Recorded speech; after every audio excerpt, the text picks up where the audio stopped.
이번 주 토라 포션의 이름은 키, 티사, 들어 올리다입니다.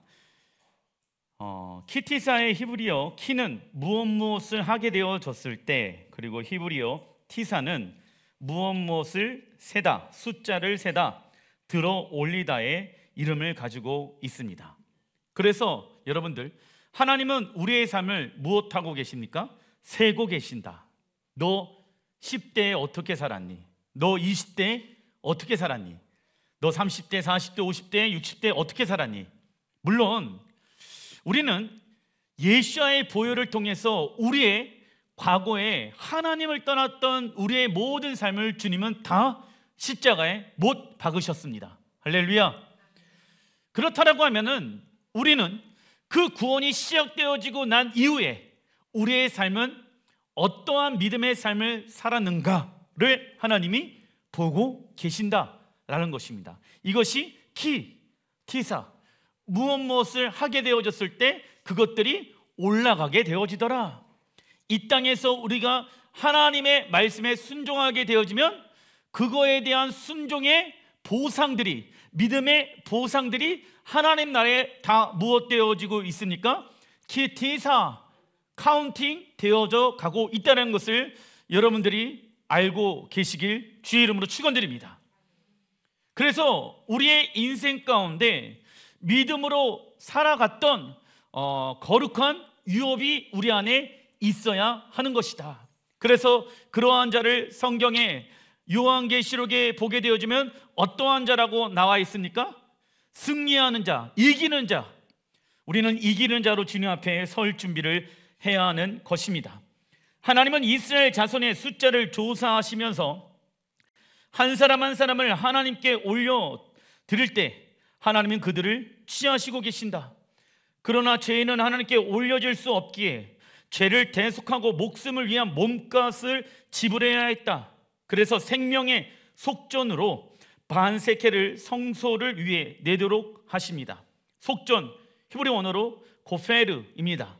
이 히브리 원어는 카파르에서 파생되어졌으며 카파르의 뜻은 무엇입니까? 덮다, 속죄하다. 구원의 방주 있지 않습니까? 역청을 바르라 라고 했었을 때도 이 카파르가 기록되어져 있고, 예수와의 보혈로 덮어라 라고 말씀할 때에도 이 카파르가 기록되어져 있습니다. 그래서 예수와께서는 우리의 생명의 속전을 위해 십자가에서 자기 생명을 대가 지불하셨고 하나님께 들어 올려지셨다. 우리 또한 하나님께 우리 자신을 올려드릴 수 있는 자가 되어야 한다. 하나님은 우리가 믿음으로 행한 모든 일을 세고 계시며 기티사하고 계신다. 하나님께서 맡겨주신 일에 충성하고 분투하는 과정에 대한 보상을 하실 거라 우리는 믿어야 하는 것이죠. 그래서 우리는 이 땅에서 어떠한 열매를 맺어야 합니까? 충성의 열매를 맺어야 한다. 왜냐하면 우리가 이 땅에서만 주님을 위하여 무엇할 수 있습니까? 충성할 수 있기 때문이지요. 그래서 충성의 헬라어 원어를 보니까 피스토스, 충성의 뜻은 무엇을 말합니까? 신실함입니다. 여러분들이 사람에게 충성하게 되어졌을 때 신실하지 아니하는 사람에게 충성하겠습니까? 신실한 사람에게 충성하겠습니까? 신실함. 저 사람은 참 신실해. 내가 저 사람을 위해서면 내 생명과 내 시간과 내 재정을 충성할 수 있어. 하나님이 어떠한 분인지를 알게 되어졌을 때 우리 안에 무엇이 자라나게 되어집니까? 믿음이 성장하게 되어지더라.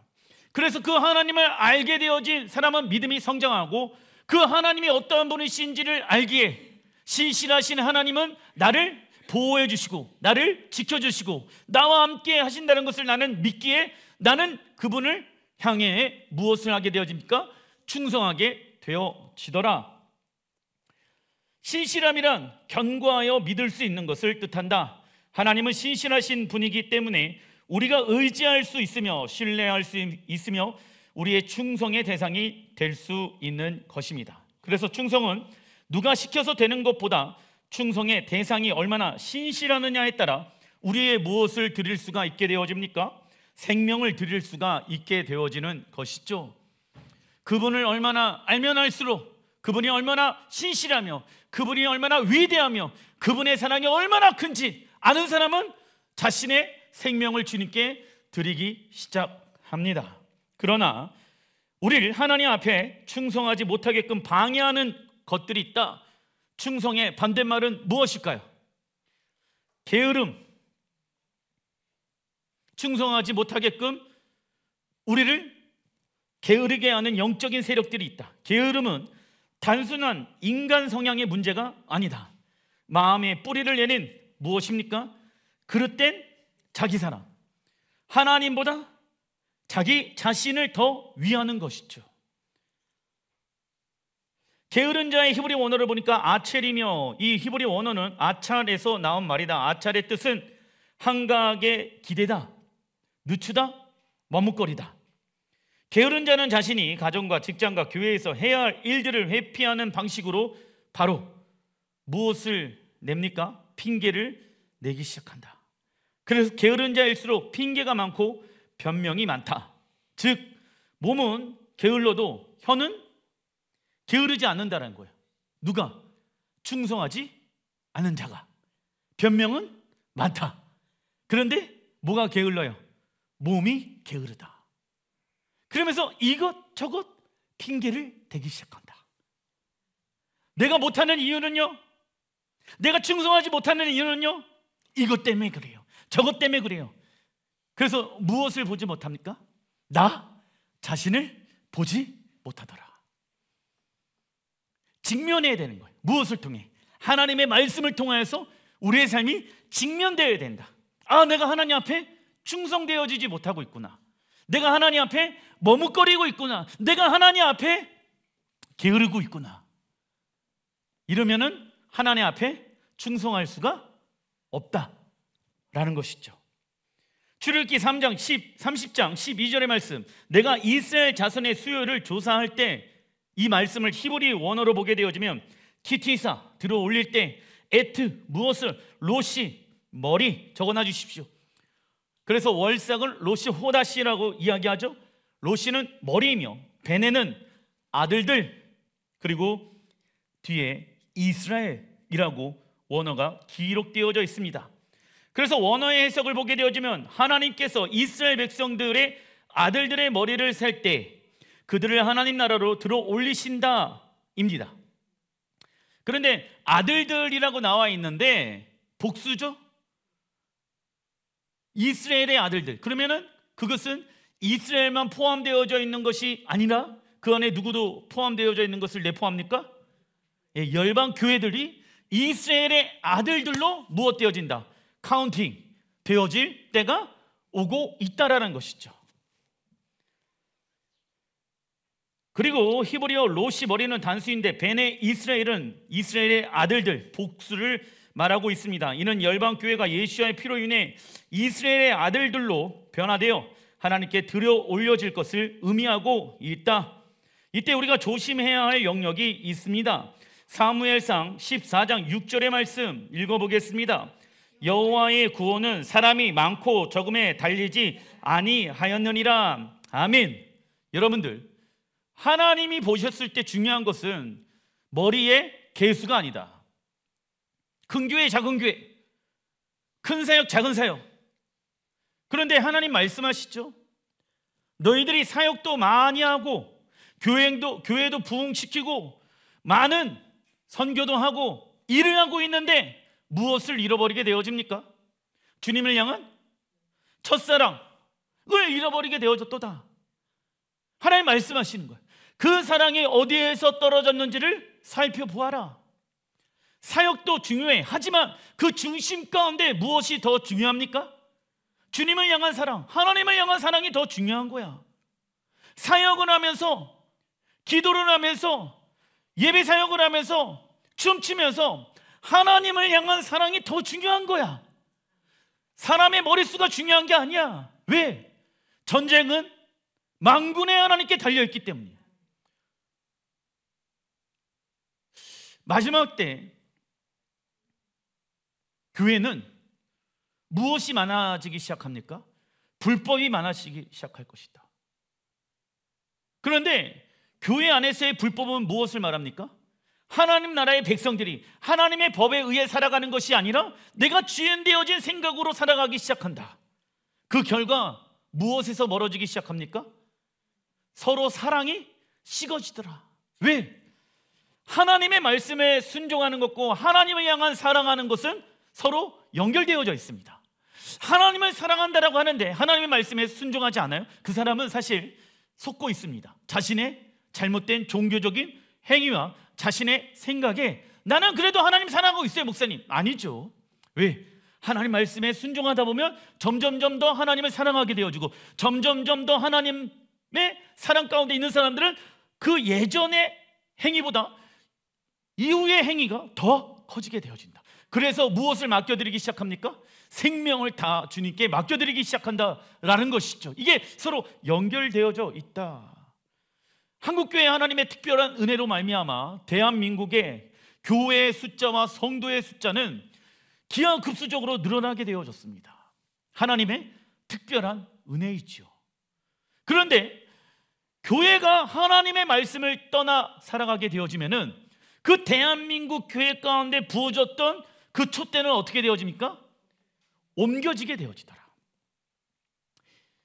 그런데 이 대한민국 가운데 부어졌던 그 기름 부으심과 촛대가 옮겨지는데 놀라운 것은 무엇이냐면 전 세계 기독교 역사를 보게 되어지면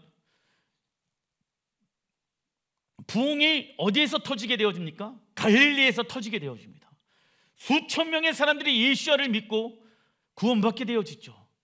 그리고 바울이 가게 되어지는 서아시아 쪽의 교회들이 부흥이 일어나기 시작합니다. 유럽에 있는 교회들이 부흥이 일어나기 시작합니다. 그리고 미국의 교회들이 부흥이 일어나기 시작합니다. 그리고 대한민국이 부흥이 일어나기 시작했죠. 그런데 부흥의 역사를 연구하다 보니까 그 부흥이 계속 서쪽을 향해서 돌아가고 있더라는 거예요. 그런데 결국은 어디로 다시 그 부흥의 불길들이 돌아오게 되어질까요? 이스라엘 예루살렘. 그래서 그 특별한 기름 부으심의 촛대의 은혜가 저는 마지막 때 이스라엘을 향하고 있다는 것입니다. 그런데 모든 대한민국의 교회가 그 촛대를 잃어버린 게 아니더라. 이스라엘과 한 세 사람이 되어진 교회들은 그 촛대의 이동에 따라 계속해서 새로운 기름 부으심을 받게 되어지는 거예요. 그러나 이스라엘 하나님을 받아들이지 아니하는 교회는 성장하고 있을 수 있어요.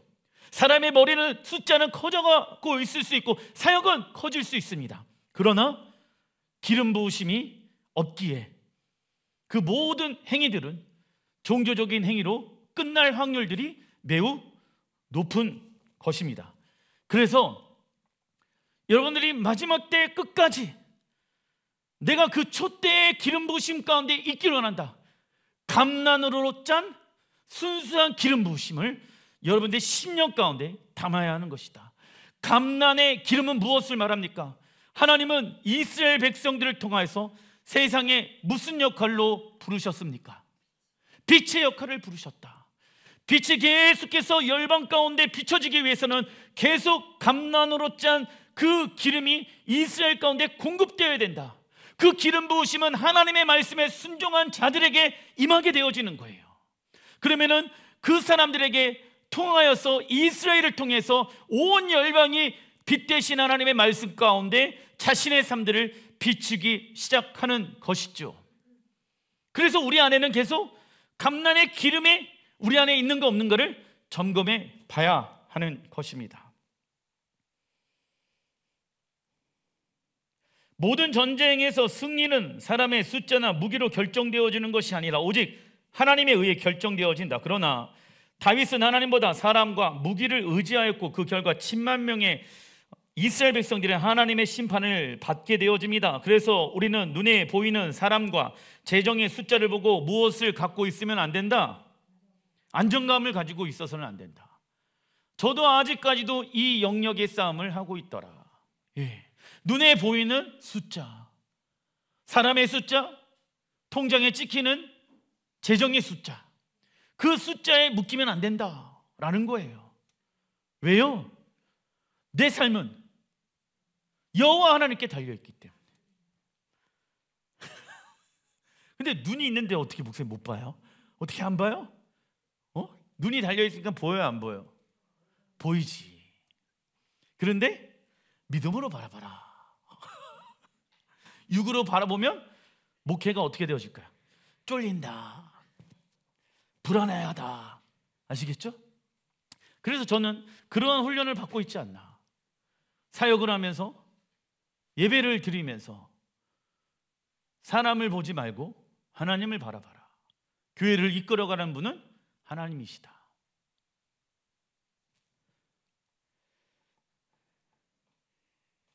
그리고 교회는 여러 사람들이 모여 있는 곳이며 성별, 나이, 계층 다 다르지요.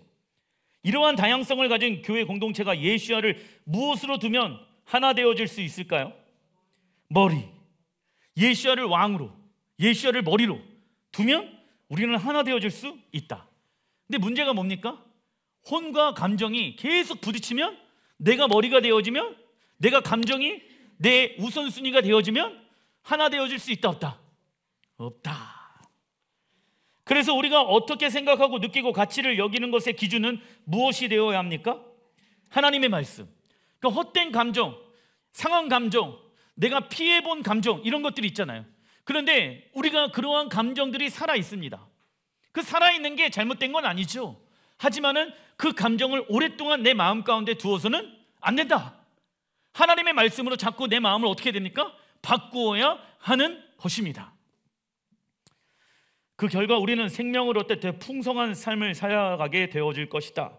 그러나 우리의 생각과 감정과 뜻을 나의 머리로 두며 살아가는 이는 더 깊은 인생의 무엇을 경험한다?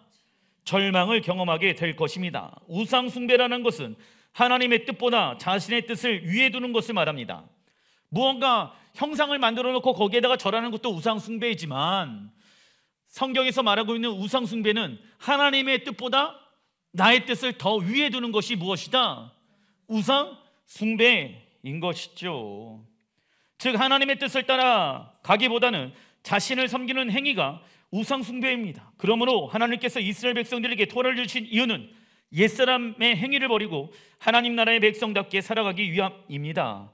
우리는 하나님의 말씀 없이는 하나님을 섬기는 방법을 알 수 있다, 없다? 하나님의 말씀 없이는 하나님을 사랑하는 방법을 알 수 있다, 없다? 없는 거예요. 그러나 마지막 때가 가까워질수록 교회 안에 불법이 가득하며 많은 사람들이 하나님을 향한, 이웃을 향한 사랑이 식어지게 될 것입니다. 그 이유는 자신이 원하는 방식으로 하나님을 사랑하고 싶기 때문이지요. 그래서 하나님은 이스라엘 백성들에게 하나님을 섬기는 방법, 하나님을 사랑하는 방법을 알려주고 계십니다. 이번 달에 계속 그 말씀들을 하고 계시죠. 2주 전에는 테루마를 통해 장막 가운데 무엇을 만들라? 법궤, 떡상, 등장대, 휘장, 번제단을 통하여서 하나님을 섬기는 방법, 하나님을 사랑하는 방법, 하나님을 예배하는 방법을 알려주시며, 저번 주에는 떼자배를 통하여서 제사장의 옷과 분향단을 통해 하나님을 섬기는 방법을 알려주십니다. 그리고 이번 주 기, 티사를 통하여 물두멍과 관유의 향과 샤벗을 통해 하나님을 섬기는 방법, 사랑하는 방법, 예배하는 방법, 기도하는 방법을 말씀을 통해서 알려주고 계신다. 참고로 모세의 장막은 무엇과 무엇을 상징하는 예표입니까? 예수아와 새 예루살렘을 상징하는 예표를 가지고 있지요.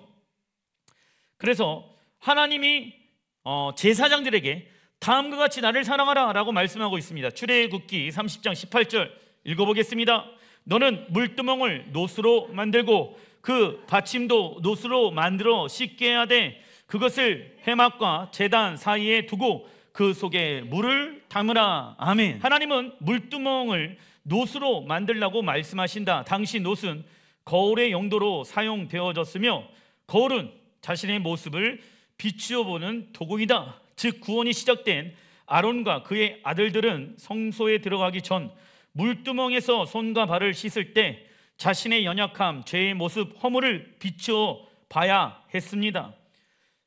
에베소서 5장 26절에 읽어보겠습니다. 이는 곧 물로 씻어 말씀으로 깨끗하게 하사 거룩하게 하시고.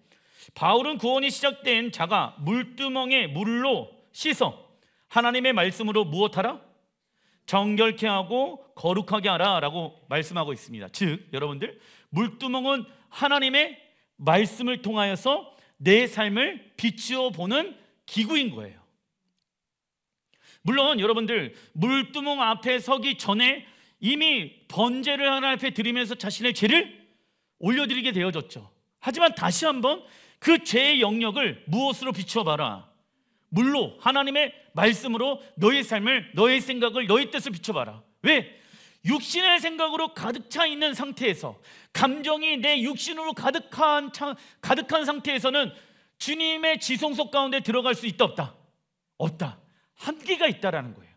하나님의 말씀으로 바꾸어라. 무엇을? 감정을, 생각을, 뜻을. 이는 우리가 무엇으로 자신의 삶을 비추어 보고 있지 않는다면 우리의 삶을 거룩하고 정결하게 유지할 수 없는 것을 말할까요? 하나님의 말씀.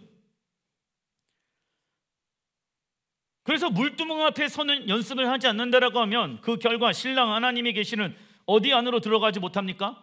지성소 안으로 들어갈 수가 없겠지요. 두 번째입니다. 출애굽기 30장 23절. 너는 상등 향품을 가지되 액체 모략 500세켈과 그 반수의 향기로운 육개 250세켈과 향기로운 창포 250세켈과 계피 500세켈을 성소의 세겔로 하고 감난 기름 한 흰을 가지고 말씀하고 있습니다. 하나님은 아론과 그의 아들들에게 거룩한 기름을 바르라고 말씀하고 있다. 우리가 하나님의 말씀으로 우리의 삶을 적용하게 되어졌을 때 우리는 하나님의 선하심과 기름 부으심을 경험할 수 있게 되어지는 것이죠. 그래서 우리는 하나님 나라의 무엇의 역할을 감당합니까? 왕의 역할과 제사장의 역할을 감당한다. 그런데 제사장, 즉 예배자들이요, 여러분들 무엇이 없이는 사역하기가 어려운 것입니까? 기름 부으심이에요. 춤추는 것도 무엇이 있어야 됩니까? 기름 부으심. 노래를 부르는 것도 기름 부으심. 기도를 인도하는 것도 기름 부으심. 그럼 목사님, 내가 지금 기름 부으심 가운데 있는가 없는가는 어떻게 할 수 있습니까? 우선 몰약은 향기가 짙어 시체 냄새를 제거하는 데 사용하는 향수입니다. 육체의 냄새를 제거하기 위해 우리의 자신을 부인하며 자기 십자가를 짊어매는 시간들을 우리는 한 주 동안 가져야 한다. 자기를 부인하는 삶이란 읽어보겠습니다. 육신의 종 노릇하는 나를 예수와의 십자가의 죽인 자로 여기며 살아가는 것을 말합니다. 아멘. 몰약의 향기는 한순간에 얻어지는 것이 아니라 우리의 몸을 정결케 하는 기한, 어디에서의 시간입니까? 이 땅에서의 시간을 통하여 마친 후에 얻을 수 있으며 그때 왕이신 예수 앞에 설 수 있는 것입니다. 그리고 이 시간을 통과하면 우리의 삶은, 적어놔 주십시오, 아름다운 몰약의 향기가 되어질 것입니다. 날마다 나를 죽이는 거예요. 그런데 죽이는 데 안에서 내 안에 그리스도의 향기가 나오기 위해서는 내 안에 어떠한 냄새를 제거하라? 육체의 냄새를 제거하라. 육신의 정욕과 안목의 정욕과 이생의 자랑의 냄새를 제거하라. 왜 이렇게 살아갑니까? 주님 앞에 서게 되어지는 그날에 에스더 여왕처럼 그 향기로운 냄새, 가장 향기로운 냄새가 무엇입니까? 육체의 냄새를 제거하기 위해 몰약을 발라야 된다는 거예요. 가정에서, 직장에서, 교회 안에서 몰약의 향기가 나는 사람이 있습니다. 어떤 사람일까요? 나를 십자가에 죽이고 주가 내 안에 사셨습니다. 그러면 그 사람 가운데 육체의 냄새가 나는 것이 아니라 몰약의 향기가 난다. 지금은 그 향기가 짙지 않을 수 있습니다. 하지만 주님 앞에 서게 되어졌을 때 우리의 모든 삶이 주님께 향기로운 제물이 되어질 날이 올 것입니다. 그러나 사단은 우리에게 그리스도의 향기가 아니라 어떤 냄새요? 육신의 정욕, 안목의 정욕, 이생의 자랑의 냄새가 나길 원하고 있다. 그리고 육계는 시나몬을 말하며, 시나몬은 강력한 황사나 물질을 포함하고 있으며 세포 손상을 예방하고 노화 과정을 늦추게 합니다. 히브리서 12장 14절 읽어보겠습니다. 모든 사람과 더불어 화평함과 거룩함을 따르라. 이것이 없이는 아무도 주를 보지 못하리라. 또 쓴뿌리가 나서 괴롭게 하여 많은 사람이 이로 말미암아 더럽게 되지 않게 하며. 아멘. 우리는 화평함, 여러분들 화평, 평화이지요. 나는 무엇 때문에 평화 가운데 있는가? 어떤 사람은 돈이요, 어떤 사람은 내 주변에 나를 도와줄 수 있는 사람이요, 환경이 나를 화평케 합니다. 그러나 그것은 외부적인 화평이에요. 외부적인 화평은 오래가지 못한다. 먼저 내 안에 내적인 샬롬이 임해야 된다. 그러기 위해서는 누가 왕으로? 예수가 왕으로 내 안에 있어야지. 내 안에 내 생각이 너무 많으니까 내가 너무 시끄러운 거예요. 주님이 내 안에 말씀하셔야 되는데 내 생각, 내 뜻, 내 감정이 너무나도 가득하다 보니까는 주님이 우리에게 내적인 샬롬을 줄 수가 없는 것이죠. 그래서 6개의 기름 부으심을 구하라. 쓴뿌리 있잖아요. 목사님, 제가요 어렸을 때 그 쓴뿌리 때문에 이렇게 하나님 말씀대로 순종하는 게 어려워요. 그런데 6개의 기름 부으심을 구하라. 할렐루야. 그 기름 부으심이 나의 옛 상처와 지금의 어려움을 덮어주신다. 어려운데, 그럼 나는 십자가 죽었습니다. 근데 왜 그렇게 살아가야 되냐면 15절에 보게 되어지면 쓴 뿌리가 나서 나를 어떻게 한다? 괴롭게 한다. 많은 사람이 이로 말미암아 더럽게 되지 않게 하며. 그러니까 쓴 뿌리에 의해 살아가는 사람들은 삶이 계속 어떻게 되어진다? 괴롭고 더러워진다. 그러면 자기를 무엇하고 있는 거예요? 괴롭히는 거예요. 자기를 괴롭히는 거예요. 자기를 힘들게 하는 거야. 그런데 하나님은 우리를 어떻게 바라보고 계십니까? 너는 보배롭고 나의 존귀한 자녀다. 그런데 아닌 것 같아요. 나는 과거에 묶여서 살고 있어요. 나는 현재의 어려움 때문에 묶여서 살아가고 있어요. 그건 무엇이다? 쓴뿌리다. 6개의 기름 부으심을 구하라. 그래서 예배자는요, 이 기름 부으심 가운데 있어야 돼요.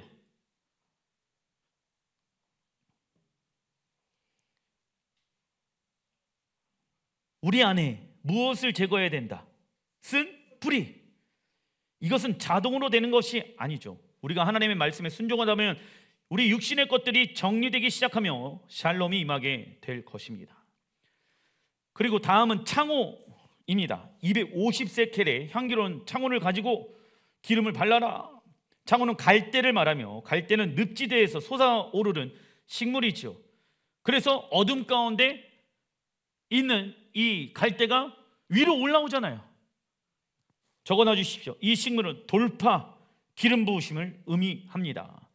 창세기 1장 2절의 말씀 보게 되어지면 땅이 혼돈하고 공허하며 흑암 깊음 위에 있고, 하지만 그 위에 누가 운행하고 계십니까? 하나님의 영은 수면 위에 운행하시니라. 할렐루야. 돌파의 기름 부으심으로 임하고 있다. 땅은 질퍽거리고 어둠 가운데 있는 것처럼 보이지만은 어떻게 되어집니까? 창호는, 갈대는 그 어둠을 뚫고 돌파하는 역사가 일어나게 되어진다. 그래서 여러분들, 예배는요, 이 땅에 있는 것들이 하늘로 올라가는 거예요. 내 지금 상황이 어려워, 내 상황이 지금 너무 힘들어. 하지만 내가 예배하고 기도하기로 결정하는 순간 창호의 기름 부으심이 임하게 되어진다. 목사님, 예배드리면 뭔가 해결되어집니까? 기도하면 뭔가 해결되어집니까? 눈에는 보이지는 않지만 어떠한 기름 부으심이 임하기 시작합니까? 창호의, 돌파의 기름 부으심이 임하기 시작한다. 그리고 다음은 계피의 기름 부으심. 계피는 우리 몸의 염증을 없애주며 인슐린 저항성을 개선해 주며 혈압과 혈액순환을 개선해 주며 각종 모기와 벌레를 퇴치할 수 있습니다. 그래서 이 식물은 어떠한 공격을 차단하는 기름 부으심을 의미합니까? 사단의 공격입니다. 모기와 벌레를 퇴치할 수 있다. 그래서 계피는 이러한 우리의 몸에 유해한 어떠한 그러한 곤충들과 이런 것들을 막아주는 역할을 한다. 하나님은 몰약의 기름과 육개의 기름과 창호의 기름과 계피의 기름을 한데 모아서 감난의 기름을 통해 섞게 하십니다. 감난의 기름은 이스라엘 백성들이 무엇하게 되어졌을 때 받는 기름을 의미합니까? 하나님의 말씀에 순종하여 받게 되는 기름. 감난의 기름은 이스라엘 백성들이 하나님의 말씀에 순종하여 받게 되어지는 기름이더라. 그래서 여러분들, 마지막 때에 왜 하나님의 영광이 예루살렘에 임하게 되어집니까? 끊임없이 하나님의 말씀에 순종하는 자들이 일어나서 그 영광의 빛이 그 가운데 임하여서 온 어둠 가운데 있는 자들에게 하나님의 영광이 비춰지게 될 것입니다. 출애굽기 30장 25절의 말씀 읽어보겠습니다. 그것으로 거룩한 관유를 만들되 향을 제조하는 법대로 향기름을 만들지니 그것이 거룩한 관유가 될지라 말씀합니다. 자, 이 향을 만들 때는요, 어떠한 법대로 향기름을 만들라고 말씀하고 있습니까? 적어놔 주십시오. 우리는 예배 때마다 하나님의 법대로 제조한 기름 부으심. 자기가 원하는 방법으로 기름을 만들면 된다, 안 된다? 안 된다. 제조하는 법대로. 할렐루야. 기름 부으시면 그래서 하나님의 말씀에 순종하게 되어졌을 때 임하게 되어지는 거야. 그런데 이러한 것들을 통해서 우리를 계속 무엇을 해야 됩니까? 점검해 보면서 예배 드리기 전에 내가 기름 부으심 가운데 있는가 없는가를 확인해 봐야 돼요. 그렇지 않으면 우리의 예배가 향기로운 제사가 되어줄 수 없다. 왜 이러한 훈련을 해야 한다? 주님 앞에 서게 되어지는 그날 우리는 제사장의 역할을 감당하는 자가 되어지기 때문입니다. 작은 1번 출애굽기 30장 34절 읽어보겠습니다. 너는 소야향과 나감향과 풍자향의 향품을 가져다가 그 향품을 유향에 섞되 각기 같은 분량으로 하고 그것으로 향을 만들되 향 만드는 법대로 만들고 그것을 소금으로 쳐서 성결하게 하고. 소야향이란 딱딱한 나무 줄기에서 나오는 향기이다. 이는 우리의 마음의 중심에서 나오는 기도가 단단한 하나님의 말씀을 가지고 드려지는 기도를 의미합니다. 그리고 나감향이란 조개 껍질을 깨뜨릴 때 나는 향기입니다. 이는 우리의 죄성을 하나님의 말씀으로 깨뜨려 드려지는 기도를 의미하지요. 풍자향이란 식물의 줄기에서 나오는 부드러운 향기입니다. 이는 우리가 기도할 때 조급한 마음으로 기도하는 것이 아니라 하나님 아버지의 뜻이 이루어지길 원하는 마음으로 기도하는 것을 의미합니다. 유향이란 나무 줄기에 상치를 내면 액즙이 나오는데 이것을 다른 향과 섞는 데 사용되어집니다. 이는 성도들의 기도가 연합되어져서 하나님께 올려드리는 기도를 의미합니다. 그리고 나서 소금으로 치라고 말합니다. 소금은 변함없는 하나님의 언약을 의지하여 드려지는 기도이다. 하나님의 말씀으로 기도하는 것이죠. 중언부언하지 말고 하늘에서 이루어진 그 뜻이 이 땅 가운데 이루어지기를 기도하여라. 그것이 영원한 하나님의 언약, 소금을 의미합니다. 그래서 요한계시록 5장 8절의 말씀 보게 되어지면 읽어보겠습니다. 그 두루마기를 취하심에 내 생물과 24 장로들이 그 어린 양 앞에 엎드려 각각 검은고와 향이 가득한 금대접을 가졌으니 이 향은 성도들의 기도들이라. 아멘. 향이 나오죠? 구약에만 향이 나오는 것이 아니라 내 삶을 깨트리고 돌파의 기름 부심을 구하고 내 안에 있는 자아를 하나님의 말씀으로 두들겨 패면서 나오는 그 기름의 향을 통하여서 하나님은 영광을 받으신다라는 것입니다.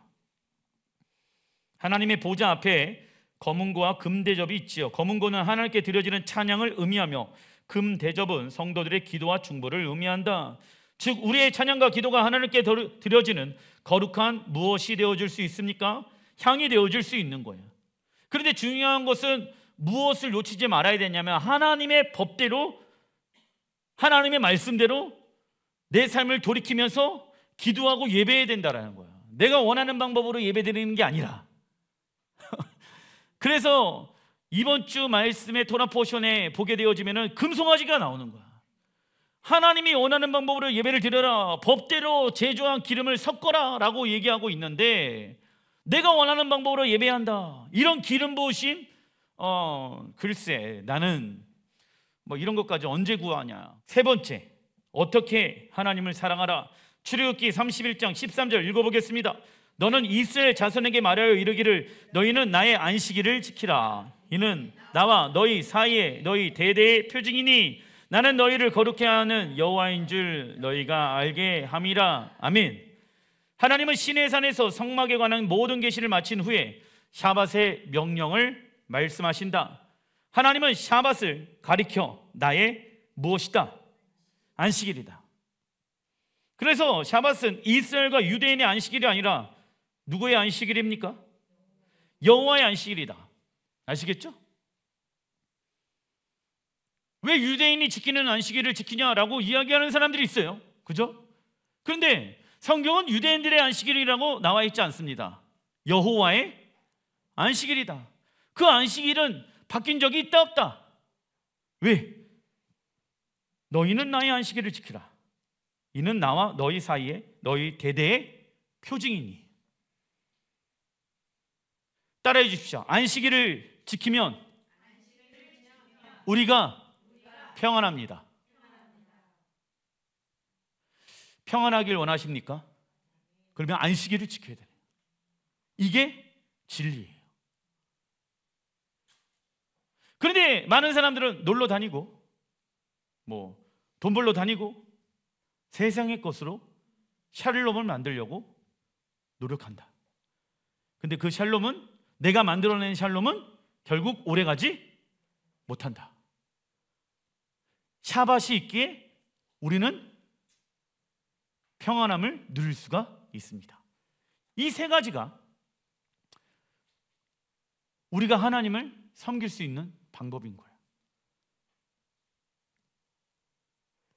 단락 2번, 하나님은 이스라엘 백성들의 삶을 통해 영광 받으시길 원하셨고 그들의 예배가 하늘 보좌에 올라가 하나님과 연합하길 원하셨다. 그러나 하나님의 백성들이 다음과 같은 일을 행하게 되어집니다.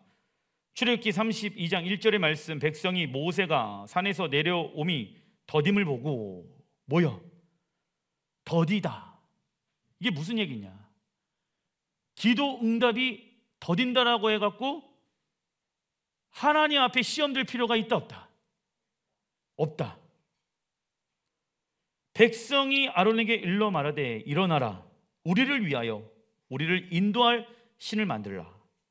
이 모세 곧 우리를 애굽 땅에서 인도하여 낸 사람은 어찌 되었는지를 알지 못함이니라. 우리가 이스라엘 백성들처럼 무엇을 위해서 하나님을 믿게 되어지면 환경과 역경이 오게 되어질 때 시험 들게 되어질까요? 우리를 위해서 하나님을 믿게 되어지면 환난과 역경이 오게 되어졌을 때 무엇에 빠집니까? 시험에 빠진다. 그래서 하나님은 종종 우리를 어떠한 테스트 하십니까? 믿음의 테스트를 하신다. 그 믿음의 테스트의 내용들을 우리가 겪게 되어지면 우리는 순간 놀랍니다. 하나님, 나에게 왜 이러한 일들을 허락하셨습니까? 그런데 그때 첫째, 내 영혼아 잠잠할지어다. 그리고 하나님 앞에 물어봐야 되는 거예요. 하나님, 이게 믿음의 테스트입니까? 그러면 내가 그때 육신의 말로 하나님의 마음을 어렵게 하는 것이 아니라 내게 영의 말로 그 하나님의 신실함을 선포하게 해주십시오. 그리고 이 안에 내가 넉넉히 이길 수 있는 힘의 기름 부으심을 나에게 허락하여 주십시오. 이걸 아셔야 되는 거예요. 그런데 그런 어려움들이 무엇을 통해 옵니까? 자녀의 문제를 통해서, 건강의 문제를 통해, 재정의 문제를 통해, 관계의 문제를 통해서 내가 어떻게 반응하는지를 하나님이 무엇하고 계신다? 보고 계신다. 테스트하고 계신다. 시험을 하고 계신다. 근데 그때 내가 육의 방법으로 반응하면은 하나님은 너는 누구를 위하여 나를 섬기니? 넌 누구를 위하여 나를 믿고 있니? 넌 누구를 위해 교회를 다니고 있니? 이스라엘 백성들이 누구를 위하여? 나를 위하여 내가 하나님을 믿고 있는 거 아닙니까? 그것은 다른 종교에서 그런 일들을 하고 있다. 우리가 이스라엘 백성들처럼 우리를 위해 하나님을 믿게 되어지면 환난과 역경이 오게 되어졌을 때 시험에 들게 되어집니다. 하지만 우리의 머리 되시고 생명 되신 하나님 믿기로 결정했을 때 그분은 우리의 삶을 책임져 주시며 이끌어 주실 것입니다. 그래서 하나님을 믿는 것은 보이는 것으로 믿는 것이 아닙니다. 우리가 믿음으로 살지 않는다라고 하면 우리의 마음은 조급해져서 하나님의 말씀에 순종하지 못하게 될 것입니다. 기도하겠습니다.